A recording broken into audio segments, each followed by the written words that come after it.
The Utes and Wildcats face off this Saturday. Will Cam Rising return from injury, or will head coach Jeff Fish and Arizona get a monumental win? We're talking about it on today's Locked On Crossover.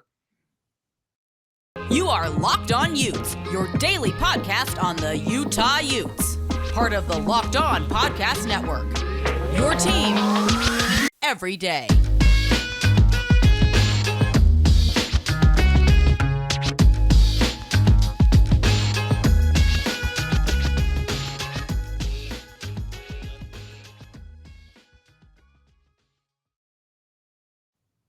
Hello, everyone. Thank you for making Locked On Utes and Locked On Wildcats your first listen every single day. Today's Locked On Crossover is brought to you by BetOnline. BetOnline has you covered with more props, odds, and lines than ever before. BetOnline, where the game starts. My name is JT Wistrcill, excited to be joined for this special Locked On Crossover by Mike Luke for a really interesting game, just in terms of for Utah. You know, I think when you talk about biggest storylines, there's a lot of players that we don't know the status of and if they're going to play. And if you're Arizona, this is a team coming off a game where they almost beat USC at home. Right, for sure. Yeah. I mean, seriously, like last year, for the last probably 3 or 4 years, and keep in mind, Utah fans have different expectations of their program than Arizona football fans have.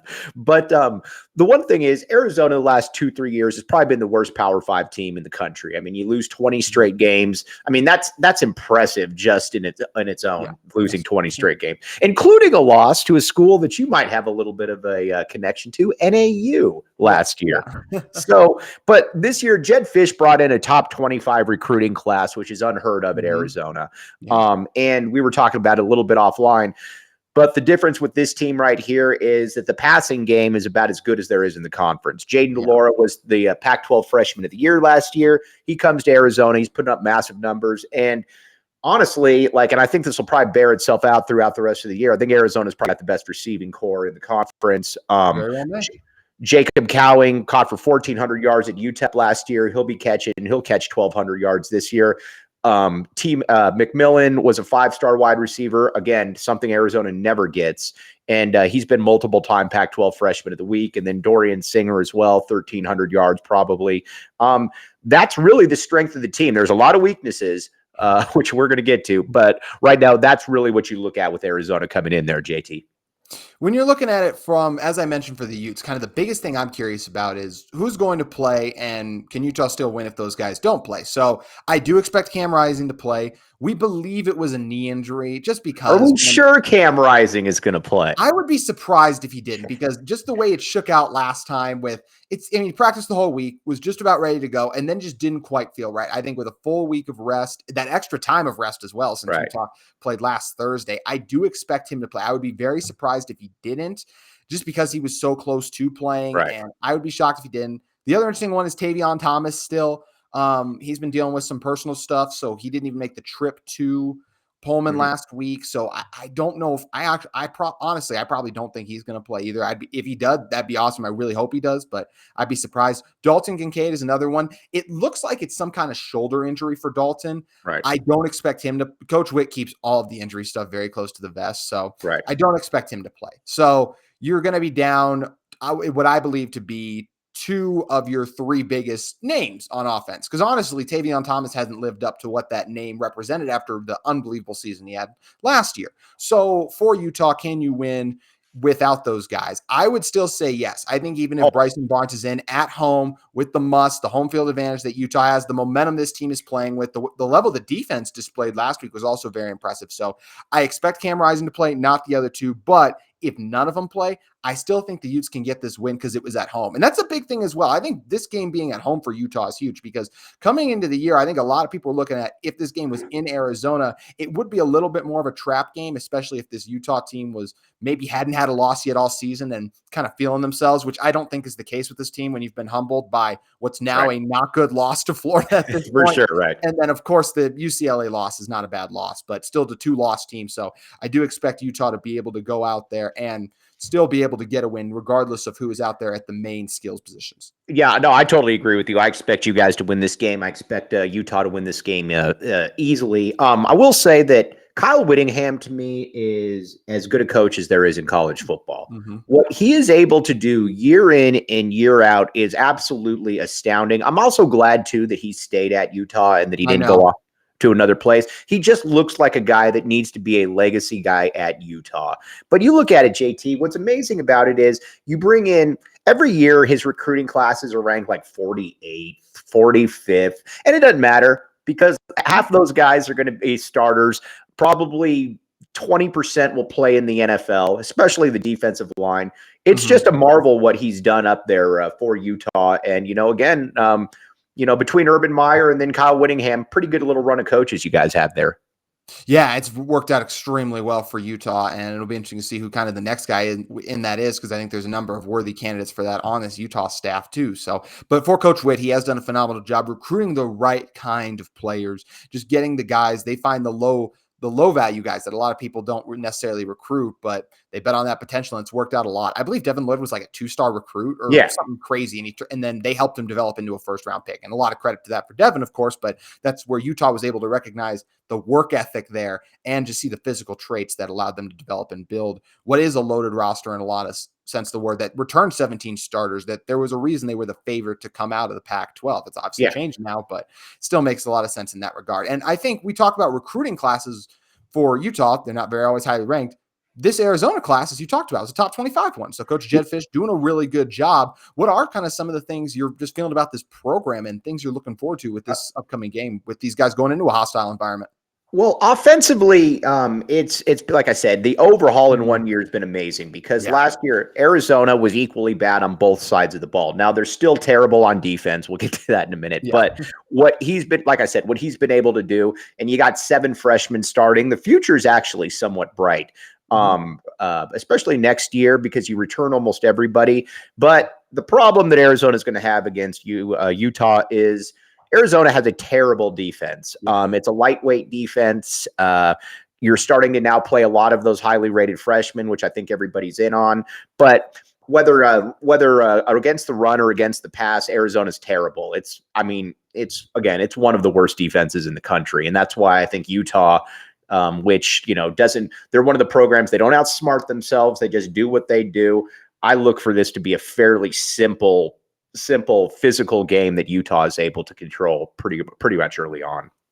Yeah, and I feel a similar way, but there are some matchups that do make this one fun. We're going to talk about those in a second, but first, want to talk to you guys about our friends at SweatBlock. Guys, SweatBlock is here for you to help you out in those situations where you're just trying to look confident. You don't want to let those sweat stains peer out. So make sure you guys head over to SweatBlock. It's doctor created and doctor recommended as well. SweatBlock is an outstanding product that helps you guys keep that stuff inward, whether it's a big presentation, a date, a family function, just where you want to look your best. Make sure you head over to SweatBlock. If someone you love is experiencing embarrassing sweat or odor, try SweatBlock. Save 20% with promo code locked on at sweatblock.com. Also available on Amazon. Once again, also want to thank you for making Locked On Utes and Locked On Wildcats your first listen today. For your second listen, check out Locked On Sports Today for the games that matter the most to the biggest stories in sports. Go beyond the scoreboard and behind the scenes with local experts and insight only Locked On can provide.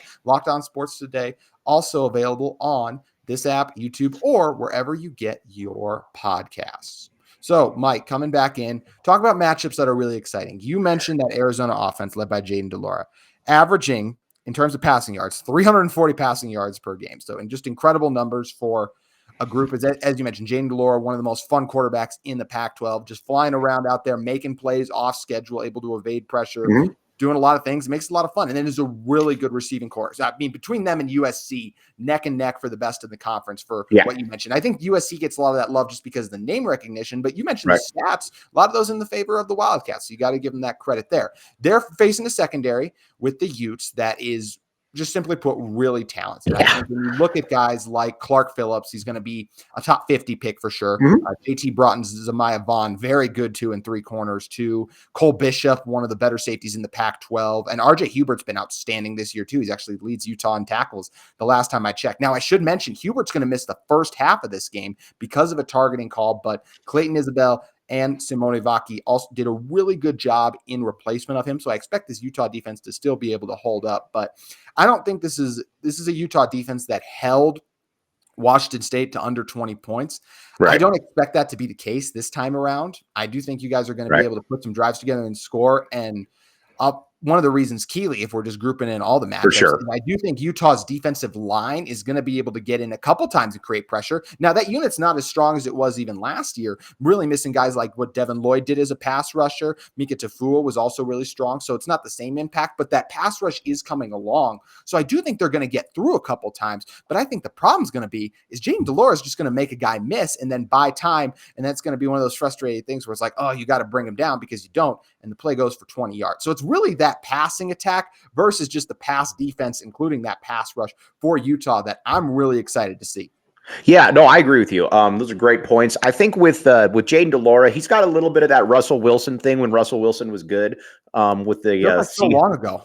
Yeah, I know. It feels like it's like 8 years ago, right? But, where you kind of – the line isn't great. It's not bad, but it isn't great. And what happens is you generally run around and you end up having to, chuck it downfield or whatever, and you got guys that are open. Again, like I said, I'll never be the guy that really pumps Arizona football as being awesome, but I can't really describe to you how good these three receivers are. I'll even go I would be curious. I would be honest. I'd be curious if there's there's 5 better units in the country, to be honest with you. These are next level type players that generally aren't at Arizona. But like you said, this is going to be a great matchup because Utah probably has the best secondary in the conference. And if it's not, it's right there. The scheme is fantastic as well. But the big thing is Arizona with broken plays. Are they going to be able to prevent, when De Laura gets out of the pocket?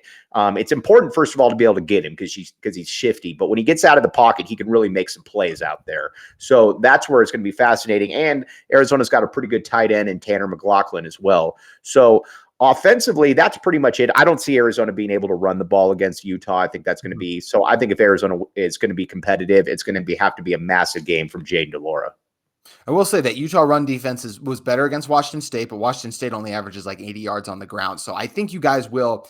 I think you guys will cross 100 yards rushing. Actually, look, maybe it'll keep you in check, but I don't know. This Utah run defense is strong on some drives, and then they kind of just leak and let stuff through. Whether that is missed tackles or there's a lot of ways they can be had. So I do. It's not going to be some crazy number where you're over 150 rushing yards to me, but I do think you guys could get over 100 in this one. I think going back to Jayden De Laura is an interesting one because we talked about him a lot, and he does make so many incredible plays. But he does have 8 interceptions on the year. Mm-hmm. How much does that concern you in terms of, maybe Utah is up 14 in the game, and then Jayden De Laura, it's late in the game, and Jayden De Laura is like, all right, I got to press and make a play here. Yeah. Is that where you kind of get nervous that he might end up turning the ball over, or how have most of his turnovers come on the season? Yeah, no, that's how they come. They come when they get down. Like he played very well against Cal until Arizona got down, and then he starts forcing things. He starts chucking the ball into the back of the end zone into double and triple coverage. He kind of gets out of his element, but at the same time, so much is needed from him to be able to keep Arizona in games that nobody's really, sitting there and bummed out about his performance, but he generally does when Arizona does when he does turn the ball over. It's generally when you get down multiple score possessions, and again, that's why I think this Utah game is going to be a tough one because if they get down 10 or 14, and he's got to start chucking, the ball around, that's when it becomes more of an issue for Arizona. Mm-hmm.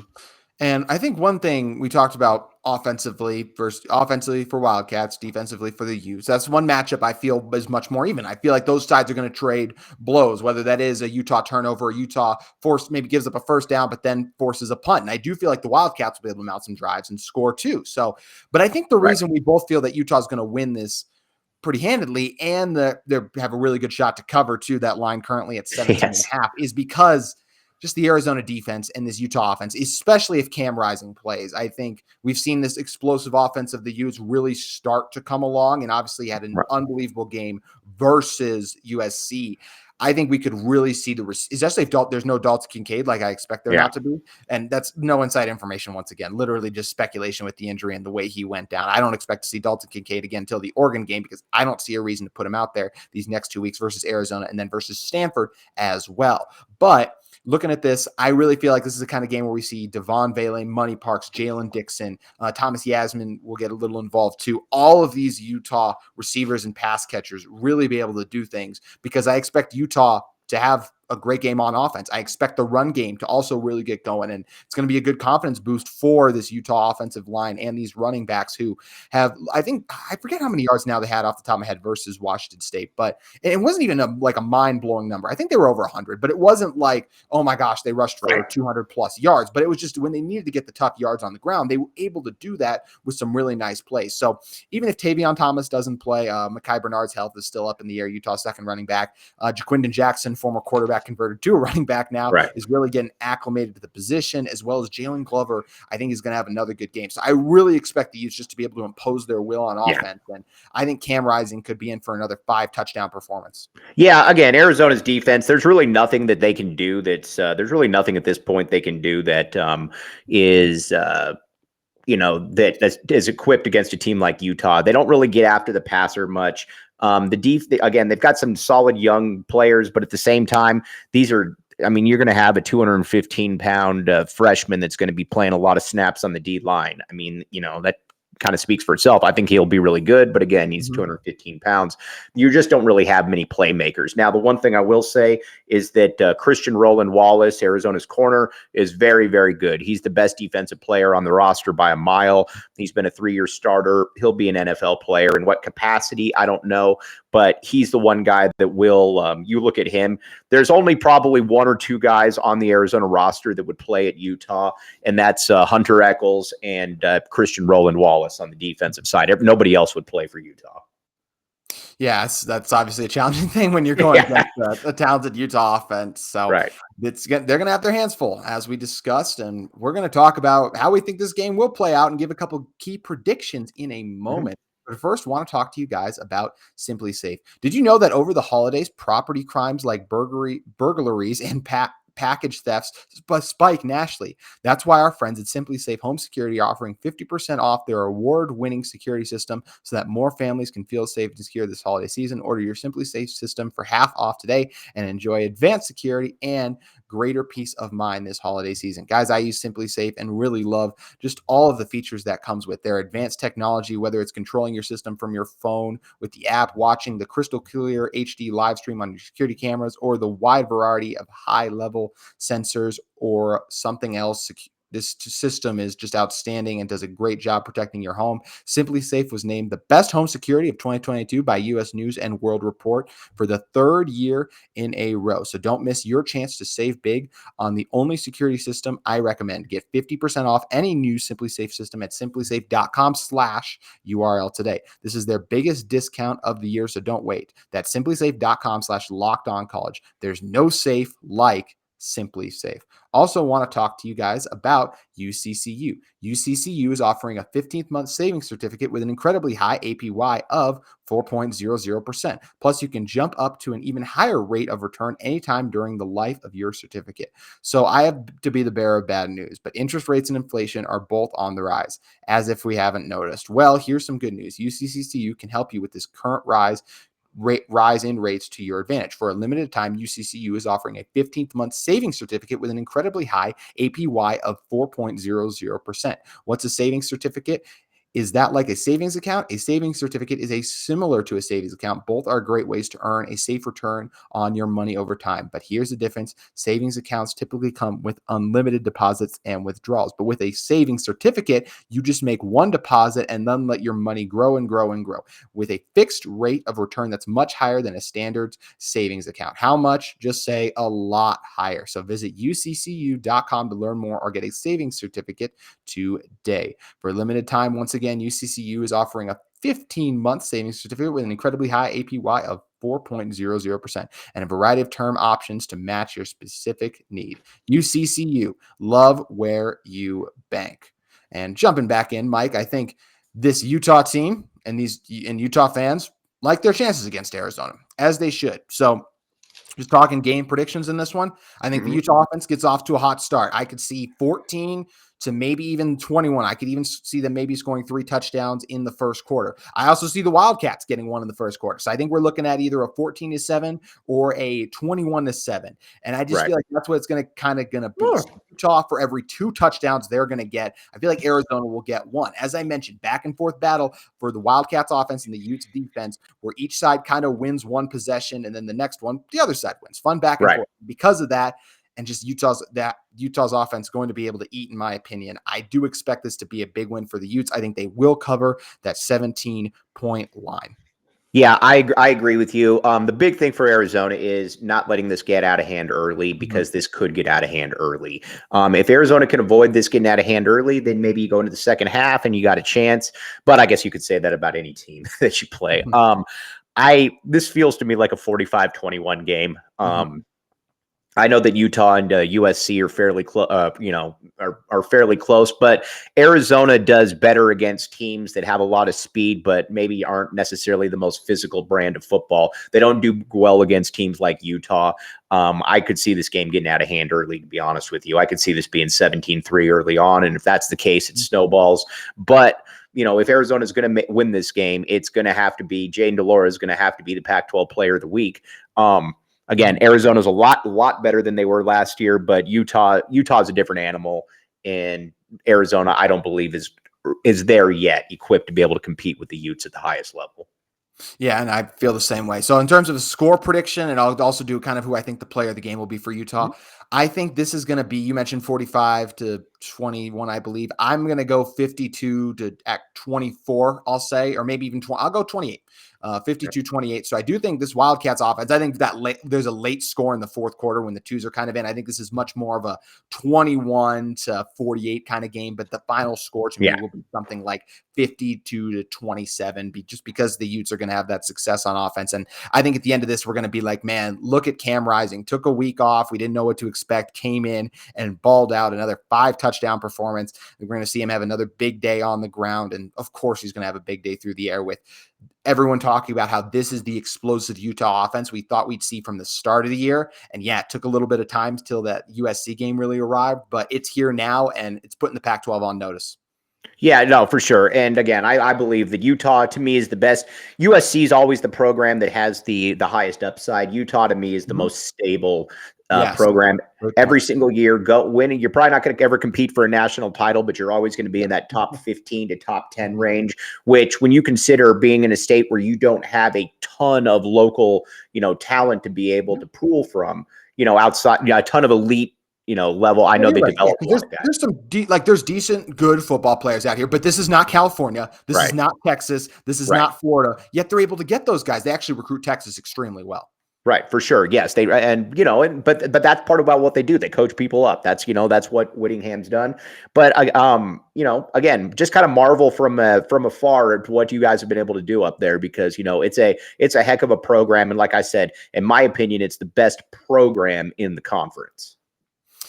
We greatly appreciate and respect that as well. So, Mike, thank you for hopping on. And you know what? Before we go, Mike, look, we've been talking a lot about how this is a big mismatch for the Wildcats, obviously, in this one. It would be incredible if they were able to somehow get a win. Not very likely. I'm also a huge fan of what Coach Jed Fish is building. I want to throw that into and think that this is going to be a very good team in the near future. But you mentioned you're envious of what Utah has. In terms of basketball, Utah fans, I think, are obviously very envious of what the Wildcats have. So what do you expect from Arizona basketball this season? That's a great question, because last year they were, they were the number 2 overall seed, number 1 seed, number 2 overall going into the tourney. You lose 2 first-round picks and a high second-round pick. I loved Koloko. I know the Benedict Mathurin, obviously fantastic. A lot of guys, but what Koloko did, Koloko was awesome against Brandon Carlson too in Utah. That was when I remember where Koloko was by far the more dominant big there. And Carlson had come into the season kind of been like, one of the best bigs in the Pac-12, and Koloko really shut him down then. So had to be Koloko was unique because of how long he was and how well he could move.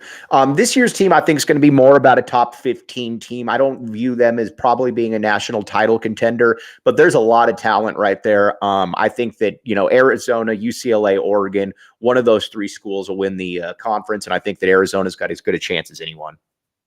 It'll be interesting to see what kind of season Utah basketball can get. Basically the equivalent of a title for Utah basketball would be when you guys come out to the Huntsman, if Utah was somehow able to find a way to get it upset. Tall task, but hey, we'll be out there. Yeah.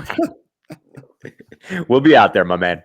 It's going to be fun. And as was having you on, Mike, really appreciate you coming on. I want to remind you guys as well, if you're in the market for a second listen every day, you can, of course, check out the Locked On Pac-12 podcast with Spencer McLaughlin and, of course, Locked On Sports Today. The biggest stories, the take of the day, all of it's there on Locked On Sports Today. So we thank you once again for making Locked On Utes and Locked On Wildcats your first listen every single day. And have a great day. And we look forward to seeing you tomorrow.